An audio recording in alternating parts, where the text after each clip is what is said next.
defeated Virginia Wade in the semi-final, it probably appeared in the papers here, I would think. So after I played Anne Haddon-Jones in the final, I went to get my £10.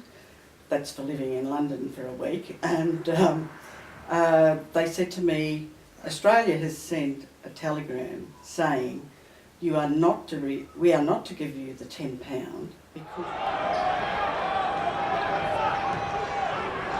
Here on a little bit of a cloudy Sunday morning, the 2nd of November, and we're just opposite the Normally Cultural Centre, which is part of the Yeronga State High School, Normally being a former local state member of Parliament, as it happens. And we've stopped here because I want to do a mileage check on just how far it is from the proposed Jimmy Shepherd rebound wall, which is going to come into focus in a second, along with a jogger. And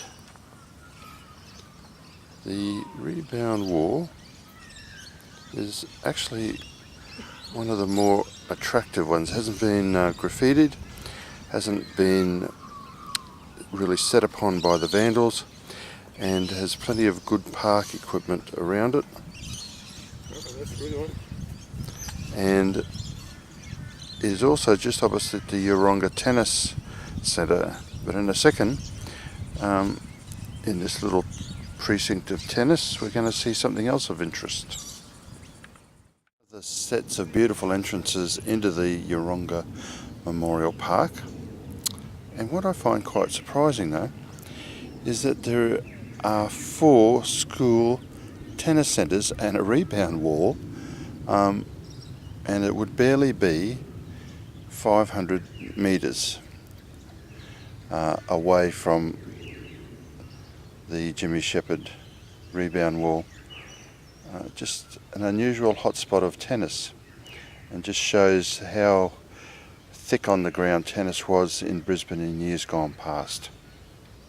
I was able to work out that the Jimmy Shepherd rebound wall is 1.5 kilometres that way from the proposed Laver Footbridge, which we're standing here. And the other purpose of this morning's YouTube is to better show how the plaque will work on the bridge. So the main exit from the pedestrian bridge is flowing down through here in this particular way, and in a second we'll stand right in front of the of where the sign is proposed to go. Now, as you saw in the previous YouTube, not only do we have the set of stairs, but there's also the disabled lift that exits out and walks directly past the signage, unless you're trying to evade being recorded, in which case you sneak through in the garden. So that's the post. It is very prominent. I mean, everyone is going to walk past it, which was the reason why I thought it just screamed out, because everyone is going to be looking at it. Their focus is going to be in this general direction. And the other reason why they'll be looking in this general direction, if we will cut to in a second. In the first instance, though, I just thought we'd do a little bit of a round robin, because I'm looking directly at the South Regional Business Centre of the Brisbane City Council, and there is about 1,000 people work in that particular building, and they exit and congregate directly opposite the Laver Footbridge sign as well. And they've got a fairly large conference training facility that I'm looking at. And so it is a bit of a hive of activity, and that all goes to the richness of the story that I'm trying to see stitched together, because a directional sign here pointing to the tennis centre right next to the Stephen Tennis Ball, adjacent to the Laver Footbridge, with a sign pointing over to Jimmy Shepherd's rebound wall, is just, I think, a great way of starting to flesh out the feel of tennis as people arrive at the Brisbane International. Thank you.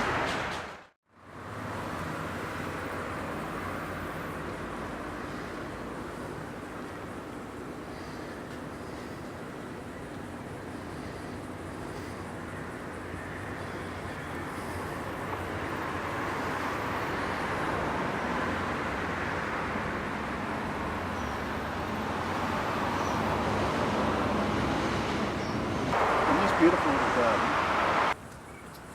So we'll try again. In this park, which is land that Queensland Rail is currently determining if they actually control, or whether the control finishes a little bit closer into the footbridge. We're hoping to have the Stephen tennis ball. And so the tennis theme will be quite strong. The special facade on this footbridge is based on a volley shoe. So here attached to the opening plaque is a diagram which explains how the footbridge design overlays over the tennis design.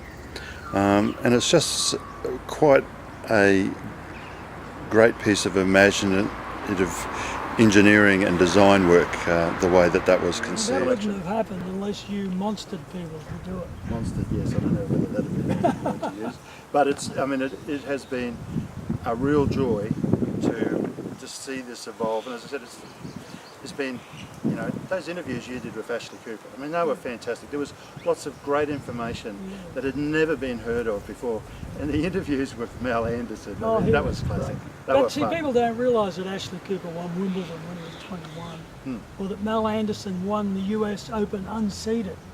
And we all knew how good he was, but they obviously didn't on the seeding committee. And these are the things about when Queensland dominated world tennis throughout the 60s, that they all learnt to play basically here at Milton on the grass courts, and it's only